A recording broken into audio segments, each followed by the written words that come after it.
Welcome to I Just Have to Say Something, a conservative Hispanic perspective where we audit criminal, police, and civilian interactions to improve safety within our communities, supporting the Second Amendment, police accountability to ensure our fundamental rights of life, liberty, and the pursuit of happiness are never infringed. Please show your support for safer communities and the Second Amendment by hitting that like, subscribe, and notification bell.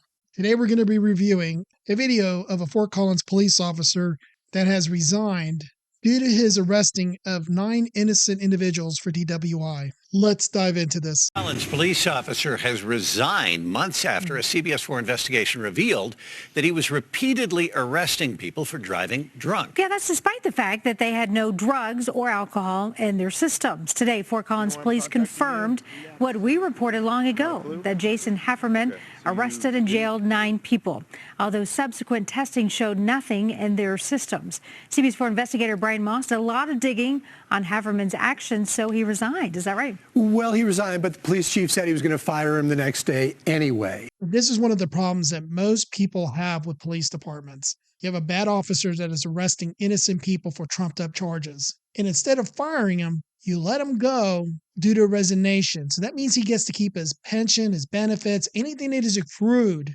over time, he gets to keep. And what's worse, as we're going to find out here in a few minutes, the taxpayers are going to have to end up paying the cost of the lawsuit.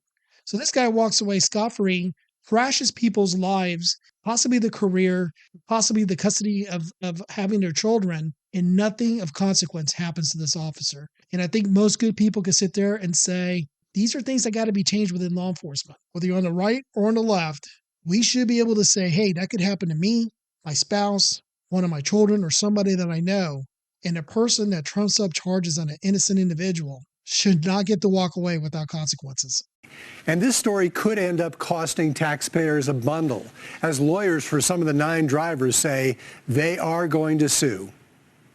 And how much alcohol have you had tonight? Nothing. I'm on probation, so. Okay. Time after time, Fort Collins police officer Jason Haferman stopped drivers for suspicion of driving drunk or under the influence of drugs.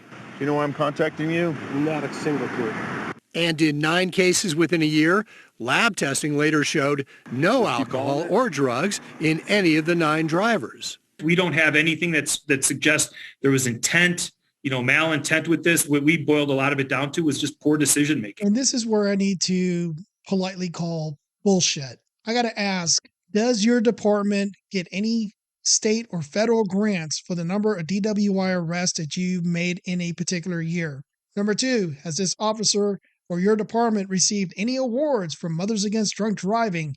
And are those awards and those arrests factors for a police officer to get promoted within your department? Because that creates a conflict of interest. So you may say, oh, there's no malice. I don't think there was any malice. I just think this guy was bucking for a promotion or to get his department more money. But to say that the department had no role in this, I will call bullshit all day long. Fort Collins Police Chief Jeff Swoboda says he planned to fire Haferman Tuesday, but the officer resigned Monday night, right before the meeting. It's hardly the end of this saga. Fort Collins Police Services absolutely should have been on top of this. Northern Colorado attorney Matt Haltzman. Because this is some supervisory failures. This is some systemic failures. I totally agree with this attorney. Leadership matters. Stuff like this in these departments do not happen in a vacuum. It is encouraged and it's tolerated. Well, let's say it is tolerated up to the point where the civil rights violations are so flagrant that the department's getting sued. And then they're like, we didn't know anything about this. We didn't know this was happening. We'll just fire this officer. This is an isolated incident. I bet you it isn't.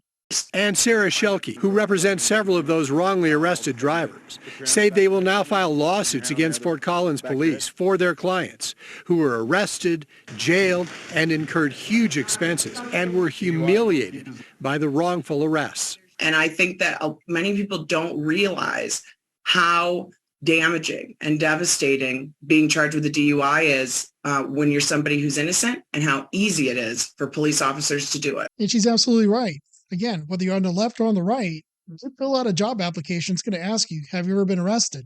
Even if you did nothing wrong, subconsciously people are going to be thinking, you probably just got away with this. And do I really want to hire somebody who's a drunk to drive my FedEx vehicle, to be my Uber driver, or to have custody of their child on an alternating weekend. The consequences for these false allegations need to be as hard as the consequences for those that are charged. If a police officer falsifies information that can cost you thousands of dollars, time in jail, the consequences for fabricating those charges should just be as high, if not more.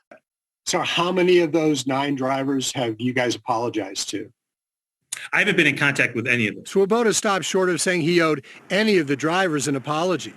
He said he would be happy to talk to them.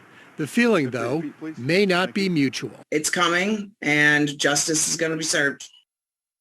Now, Chief Swoboda said his department will take a look at what it did or didn't do to see how they could have caught this pattern and maybe do better next time. All right, Brian, thank you very much. Now, I like to say on this channel that while we're critical of the police, I like to offer some types of solutions and how to make things better. What I would recommend is if an officer or a department is looking at making federal grants and getting awards from others from drunk drivers and those kind of things, that the only thing that counts toward promoting an officer are convictions, not arrest. You have to make a good case. It can't be, and I've actually heard police officers say this on video, my job is to arrest you. It's the courts to figure out whether you're guilty or innocent. So there's no consequences for bad policing. They may get lucky and get you thrown in jail, or it may cost you thousands of dollars to throw a bogus case that should have never gone to court. There's no repercussions for the officer for doing a good or bad job other than citizen complaints. That's why I always encourage people to record your interactions with the police. If you've been wrong, never ever fight it in the street, fight in the courtroom, file complaints. It's the only things that get these police officers' attention when they're bad officers. Secondly, what I would say, anything that cannot be proven in court. For example, you had glassy eyes. I smelled alcohol. I smelled marijuana in your car. Any of that nonsense that cannot be proven in court, if you cannot prove it scientifically, either through a breath alcohol analyzer or through some kind of chemical test, within 90 days, the entire thing goes away. The arrest gets expunged, everything goes away because it was obviously something misinterpreted by the officer, regardless of what his intent was. You may never know, but that should not be something that follows you for the rest of your life. Be safe. Make sure to carry safely and legally, and always be ready to defend yourself and those that you love. Thank you for visiting. Please like and subscribe and share this video.